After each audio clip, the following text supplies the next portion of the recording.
Hello hello, je vous retrouve aujourd'hui dans cette nouvelle vidéo. Comme vous l'avez vu dans le titre, pas de surprise, je vais vous parler de la palette de chez Hourglass Cosmetics. J'ai finalement pu me l'offrir et j'ai pu surtout la tester pour vous. Donc vous allez voir tout ça dans cette vidéo. Juste avant de commencer la revue, juste quelques petites précisions du coup sur cette palette. Pour commencer, on va parler quantité et qu'est-ce qu'il y a dedans. Vous avez 2 poudres de finition juste ici, un highlighter, un bronzer et 2 blushs. Chaque poudre fait 13 grammes. Que dire d'autre? Le packaging est juste canon, là-dessus je pense qu'on est d'accord. Cet effet miroir rose métallisé, j'adore. La palette est très compacte puisqu'elle tient dans la main et en plus de ça elle est hyper légère. Donc franchement c'est idéal pour partir en voyage. Même si c'est un effet miroir, ça reste du plastique. Donc pas de risque que ça casse. C'est vraiment une palette voyage qui a été vraiment pensée pour ça. Et en plus de ça, je la trouve vraiment très jolie. Elle est vendue au prix de 75 € chez Sephora. Malheureusement en ce moment elle est out of stock. Elle était en solde en plus de ça à moins 40%. Je vous mets quand même le lien dans la barre d'infos. N'hésitez pas à les checker régulièrement si vous voulez cette palette. Voilà, peut-être qu'elle sera remise en stock avant la fin des soldes, ce serait super. À voir. Voilà en tout cas concernant le packaging, je n'ai rien à lui reprocher. Je vous laisse avec la suite de la vidéo du coup pour avoir mon avis complet sur cette palette. Ok, j'ai mis mes petites oreilles de chat, on va pouvoir commencer tout de suite le tuto. Désolée pour cette tronche absolument affreuse puisque ma peau en ce moment me fait un gros fuck. Hein. Voilà, ça fait un petit moment que je dis ça. Mais concrètement je ne sais plus quoi faire. Bref, c'est pas le sujet de cette vidéo. Donc je vais tout de suite commencer par appliquer mes bases. Je vais commencer par celle de chez Laura Mercier, donc le Foundation Primer.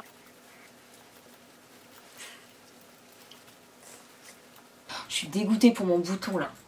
En plus quand je fais ça ma peau elle devient rouge direct. Et pas ma peau réagit toujours comme ça. Si vous regardez mes vidéos, vous savez que voilà, dès que je la touche un petit peu, tout est rouge. Je vais ensuite mettre ma base de chez Benefit, donc la Porefessional. En ce moment c'est celle que j'utilise parce que justement voilà, ma peau est horrible et mes pores sont vachement apparents.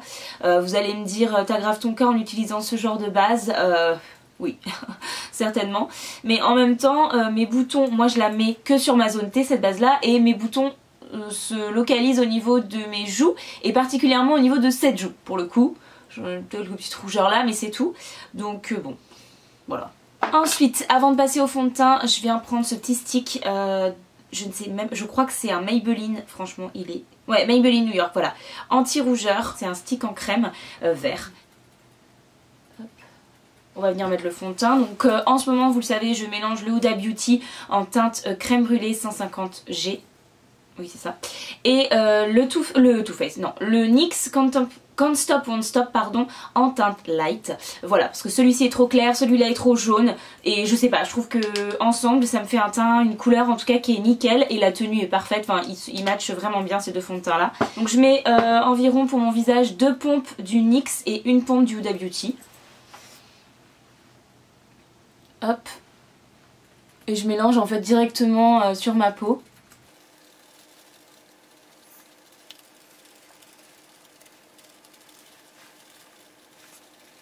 Alors ensuite je vais venir mettre de l'anti-cerne, donc je prends mon anti-cerne de chez Too Faced, le Born This Way, voilà que j'adore, vous le savez. Donc la teinte c'est la teinte allemande. Hop, ça va déjà faire moins peur.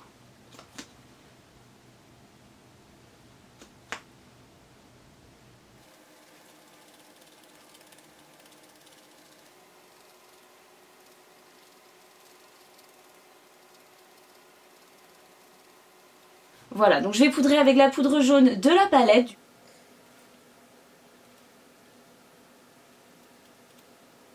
Elle est très lumineuse en fait et elle n'est pas vraiment hyper mat. Je vois que c'est hyper lumineux sous mon œil. On va faire maintenant mon teint, donc avec la poudre, la deuxième. Donc la deuxième poudre qui est juste ici, comment dirais-je, la deuxième poudre teint tout simplement de la palette. Donc celle-là elle n'est pas jaune comme vous le voyez, elle est plus neutre.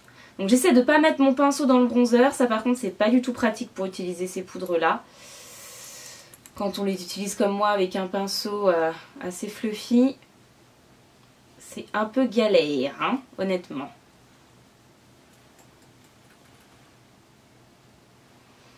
Disons, elle a vraiment un joli effet sur la peau, je suis agréablement surprise.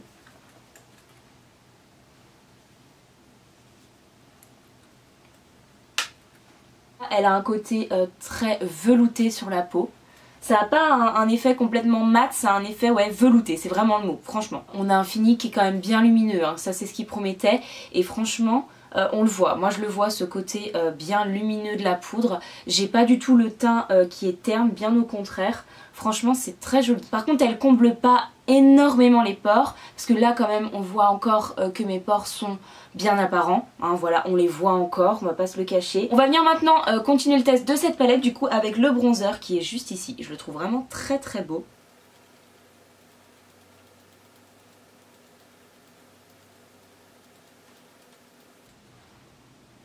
Ah j'adore.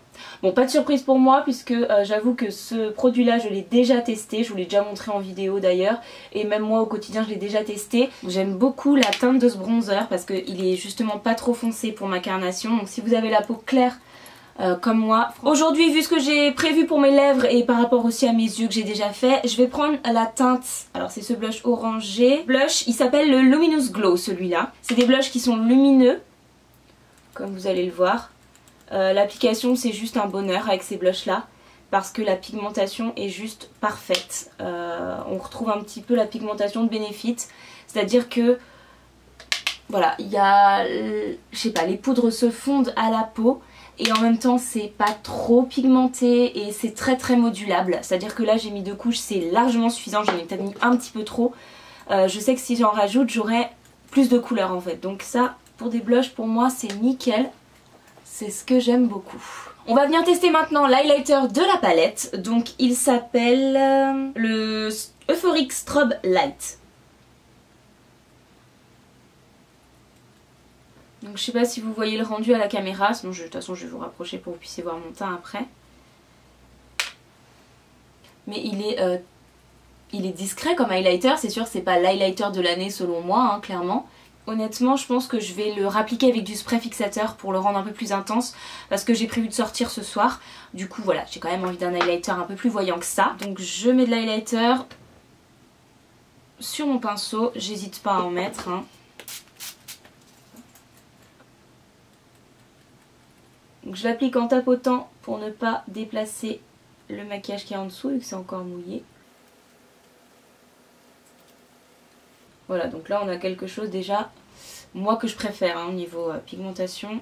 Donc voilà pour mon teint, je vais donc finir mon maquillage et je reviens après faire la première update et sinon on se retrouvera ce soir etc. Je vous en ferai d'autres dans la journée. Et voilà du coup j'ai terminé de me maquiller, j'ai fini mes sourcils, j'ai mis un rouge à lèvres assez particulier, je sais pas si vous allez voir il est pailleté parce que je suis en train de tester des rouges à lèvres pailletés pour vous faire une revue prochainement, ce sera pas tout de suite à mon avis parce que voilà je mets du temps à les tester ceux-là parce que c'est pas des rouges à lèvres que je porte facilement au quotidien, vous comprendrez pourquoi, mais bref voilà, donc le make-up est terminé. Écoutez au niveau des poudres, je vais prendre hop, la palette pour rester dans le cadre. Au niveau des poudres franchement ça n'a pas bougé, par contre au niveau de mon pli de l'œil c'est pas une poudre qui est adaptée au dessous de l'œil selon moi, c'est dommage mais on verra demain. Mais là franchement je vais vous faire des petits zooms, ça a filé dans mes plis mais un truc de fou, ça a déplacé même carrément l'anti-cerne en fait, c'est déplacé, donc j'ai vraiment les stries en fait, le dessous de l'œil hyper marqué.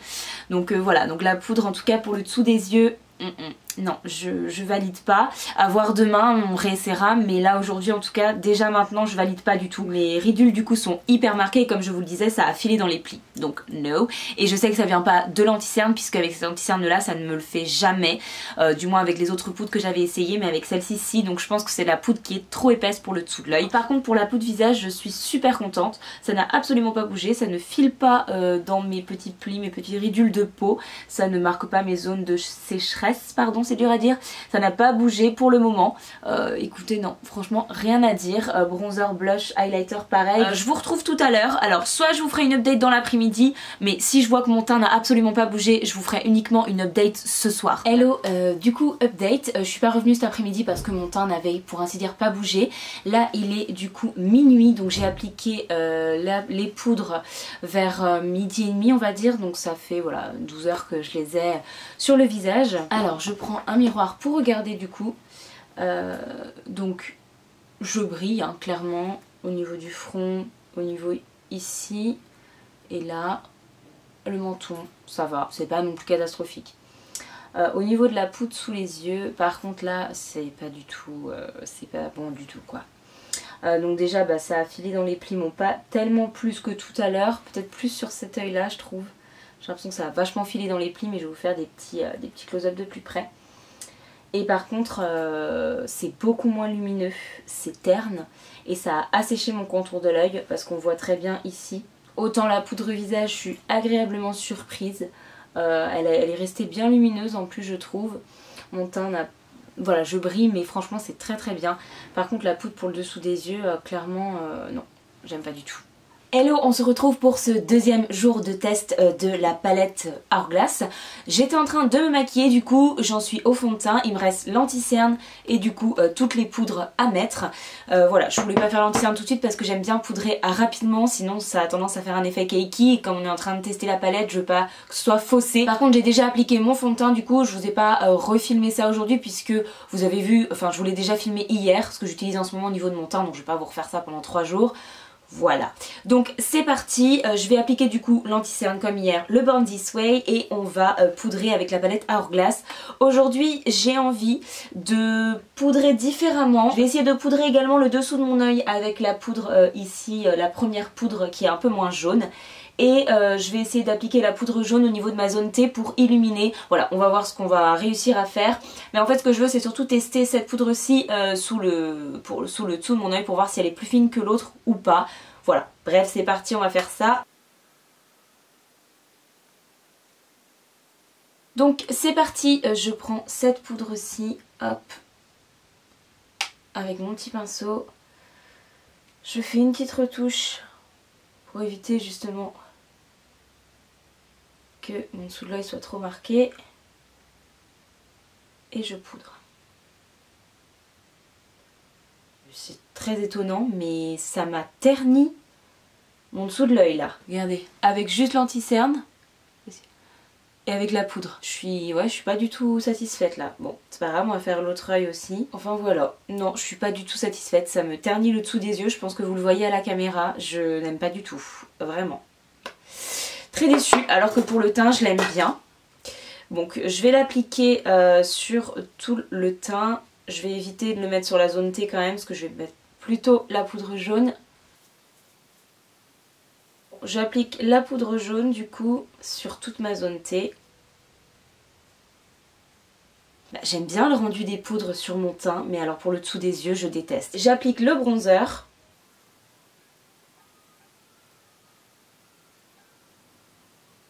J'adore le rendu de ce bronzer. Je sais pas si vous allez le voir à la caméra, mais il est naturel. Il se fond à ma peau. J'adore. Vraiment je le trouve canon. Alors bon par contre selon moi c'est pas une couleur de bronzer qui permet de faire du contouring, c'est plutôt une couleur qui permet de réchauffer son teint honnêtement. Il a quand même des sous-tons un petit peu chauds et du coup pour faire du contouring c'est pas la teinte que je prendrais.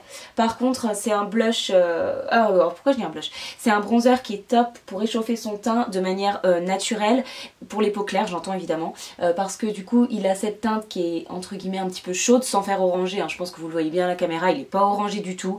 Donc on applique le blush Euphoric Fusion qui est juste ici. Voilà, j'en mets pas trop. Oh, j'adore. Regardez comment ça se fond à la peau. C'est trop beau. Je sais pas comment ça va rendre à la caméra, mais en vrai j'adore. Parce que vraiment on voit, enfin ça apporte de la bonne mine, on voit que j'ai mis du blush. Mais en même temps ça fait pas du tout, on voit pas la trace du blush, je sais pas comment dire. Vraiment ça s'est fondu à ma peau comme si on m'avait juste légèrement pincé les joues. Donc moi c'est vraiment ce que je recherche avec les blushs, hein. Je veux quelque chose de fondu, de naturel. Et en même temps la couleur entre guillemets du blush se voit. Je pourrais pas mettre on voit la différence entre les deux blushs, je sais pas si vous voyez ce que je veux dire. On voit quand même la différence de teinte, j'adore, je trouve canon ce blush aussi. Ensuite on va passer à l'highlighter. Je vous avais dit qu'aujourd'hui je mettrais l'highlighter sans spray fixateur, mais j'ai prévu de sortir ce soir, donc j'ai pas envie d'avoir un highlighter aussi léger. Voilà, je vais pas sortir faire un grand chose, mais voilà, je vais quand même mettre du spray fixateur du coup aujourd'hui pour mon highlighter. Vous avez quand même vu le rendu hier parce que je vous ai fait des close-up hein, avec cet highlighter sans spray fixateur. Mais voilà, aujourd'hui je vais quand même le remettre avec du spray. Si vous voulez faire du strobing, et d'ailleurs la poudre s'appelle comme ça, c'est-à-dire donner un effet très lumineux à votre teint, structurer votre teint mais avec des poudres lumière et pas un bronzer justement. C'est une poudre qui est je pense très adaptée parce que vous pouvez créer ces effets de lumière sans que ça fasse highlighter réellement. Ça reste un produit irisé, hein, attention, il n'est pas mat du tout, mais c'est très discret. Voilà, quand on l'applique, ça fait vraiment juste cet effet de lumière comme si c'était naturel, quoi. Alors, je pense que pour les filles qui aiment justement, qui n'aiment pas les highlighters, mais qui aimeraient apporter cet effet un petit peu glowy sur la pommette, c'est vraiment un produit qui pourrait vous plaire. Moi, j'aime l'highlighter, le vrai, le voyant, donc c'est vrai qu'il n'est pas forcément adapté pour moi. Par contre, quand je le mets avec du spray fixateur, j'aime beaucoup le rendu, hein. Il a un très joli rendu, ça reste selon moi relativement naturel. Mais voilà, je l'aime quand même bien, la couleur est jolie, il se voit quand même. Aujourd'hui je vais mettre du spray fixateur sur mon visage pour terminer mon maquillage. Comme ça on va voir la différence, est-ce que les poudres tiennent mieux ou pas avec un spray fixateur. Donc comme je vous le disais, je sors ce soir, donc c'est pareil, je vais avoir le maquillage relativement longtemps sur mon visage, donc voilà, c'est bien pour faire un test. Voilà, donc moi du coup je vais faire ma journée, du montage, etc. Je vous retrouve du coup pour ma part, pour votre part dans quelques secondes et pour moi dans plusieurs heures. À tout à l'heure. Petit update du coup, franchement là je brille. Je vous ai fait quelques close-up pour que vous puissiez voir ça de plus près. Il est 21h quasiment, donc je me suis maquillée, bon faut que je remette du rouge à lèvres hein, clairement. Je me suis maquillée, il était ce matin vers 11h, donc voilà quand j'ai filmé ce matin. Clairement voilà, je brille. Comme je vais sortir, du coup je voulais faire une update pour que vous puissiez voir parce que je vais repoudrer ma zone T. Donc je vous retrouve après ces 2 jours de test pour vous parler et vous donner mon avis surtout sur la palette de chez Hourglass. On va parler des poudres visage. Ce que je peux dire des 2 poudres, c'est qu'elles ont un effet lumineux sur la peau qui est très joli. Particulièrement la poudre jaune, pas de surprise avec ça, mais vraiment ces 2 poudres qui sont très lumineuses. Au niveau de la tenue et de la matité, donc au niveau de la matité, comme je vous le disais, c'est pas vraiment des poudres mates, c'est des poudres qui vont avoir un fini velouté. Par contre, pour des poudres justement qui ont ce fini là, j'étais très étonnée de la tenue sur ma peau puisque j'ai une peau mixte qui a tendance grasse en ce moment. Et sur la zone T, je brillais au bout de quelques heures, d'accord, mais c'était pas non plus une catastrophe. Ces poudres là, je pense qu'elles peuvent vraiment convenir plutôt aux peaux sèches à mixtes, voilà, mais pas aux peaux mixtes à grasses. Vous voyez ce que je veux dire? Et encore, vous voyez ma peau mixte, franchement, ça passe très bien, hein. Par contre, ces poudres sont beaucoup trop épaisse pour le dessous de l'œil. Vous l'avez vu dans la vidéo, c'est une catastrophe sous le dessous de l'œil, que ce soit la poudre jaune ou la poudre un peu plus couleur chair. Y a rien à faire, mon anti-cerne devient tout cakey, il file dans les plis, ça me marque mes petites ridules, c'est une catastrophe. Ensuite on va passer à l'highlighter. Alors qu'est-ce que j'ai pensé de l'highlighter? Comme vous l'avez vu dans la vidéo, pour moi c'est pas un highlighter qui est assez pigmenté, voilà, c'est pas le genre d'highlighter que je mets moi clairement. On va passer aux 3 poudres du bas, donc le bronzer et les 2 blushs, et là vous allez voir que je suis beaucoup plus enthousiaste. Donc en ce qui concerne le bronzer, déjà juste le pan, les pans sont canons. Ces marbrures comme ça, je trouve ça magnifique. L'effet marbré, je pense que c'est ça que voulait aussi la marque et c'est très réussi selon moi. C'est de créer un bronzer qui va être lumineux mais pas irisé, voilà. Mais du coup ça va pas être un effet complètement mat, c'est un bronzer qui va être lumineux, ce qui donne un rendu un peu plus naturel qu'un bronzer très mat. C'est pas les poudres les plus pigmentées au niveau blush et bronzer, mais moi c'est ce que j'aime justement parce que ça va être des poudres qui vont se fondre. Quand on met surtout du blush, on veut pas un pouf, une espèce de tache orange, rose ou violette ou que sais-je sur la joue. On veut plutôt quelque chose de diffus, quelque chose qui donne bonne mine, qui réveille le teint, et c'est vraiment l'effet qu'on a avec ces 2 blushs là. Moi j'avais peur un petit peu au début, ce blush là il a un effet, enfin il est marbré mauve, et en fait pas du tout. La couleur en fait je trouve qu'elle fait vieux rose avec des sous-tons bien froids, bien violets, mais des sous-tons. Du coup c'est quelque chose de très joli moi je trouve sur le teint, vraiment. Il est pas trop rose pour moi qui est pas mal de rougeur, honnêtement je le mets sans pression, je me dis pas attends aujourd'hui comment est ma peau, est-ce que je peux me permettre? Non, lui je le mets même si c'est pas quelque chose de orangé ou de corail, il est vraiment très joli et il va très bien à ma peau même quand j'ai un petit peu de rougeur, ça ne les accentue pas. Donc voilà pour ma conclusion. Maintenant, est-ce que je rachèterais cette palette? Concrètement, non. Pourquoi? Parce que les 2 poudres visage, même si je les aime bien, c'est pas les poudres de l'année. L'highlighter, clairement, j'aurais pu m'en passer, il est loin d'être nécessaire à ma collection. Par contre, le bronzer et les blushs, clairement, je rachèterais. Et voilà, c'est tout pour cette vidéo. J'espère vraiment que ça vous a plu. Je suis désolée, je fais mon outro en voix off puisque j'ai eu des petits soucis de rush. Si c'est pas encore fait, n'hésitez pas à vous abonner en cliquant sur ma tête qui est juste ici et à mettre un petit like si la vidéo vous a plu. Moi, je vous dis à très vite. Bye!